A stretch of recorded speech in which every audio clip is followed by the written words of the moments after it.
কে বলছে কোরবানি শুধু গরু ছাগল দিয়ে হয়? আসল কোরবানি হচ্ছে নফসকে জবাই করা। ইব্রাহিম আলাইহিস সালাম কোরবানি দিতে চেয়েছিলেন তার প্রিয় পুত্র সন্তানটিকে। আর আমরা কি পারি না আল্লাহর জন্য আমাদের প্রিয় গুণাগুলোকে ছেড়ে দিতে? হ্যাঁ, আমি এখনই সিদ্ধান্ত নিলাম, আমার নফসের সবচেয়ে প্রিয় গুণাটা আমি আজকে কোরবানি দেব, যা আমাকে দিন দিন ধ্বংসের দিকে নিয়ে যাচ্ছে। লোভ, অহংকার, হিংসা, সুদ, ঘুষ, এগুলো যদি আমরা কোরবানি দিতে না পারি, তাহলে কোরবানির আসল শিক্ষাই তো পূরণ হলো না। আজ আমি সিদ্ধান্ত নিলাম, আমার সিগারেটের বদভ্যাসটা আমি ছেড়ে দিব।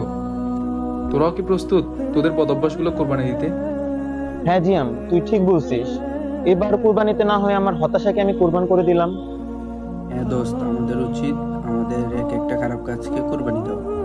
আর আমি কোরবানি দিলাম মিথ্যা বলা এবং অন্যের হক নষ্ট করাকে। আর আমি কুরবানি দিলাম আমার অহংকারকে।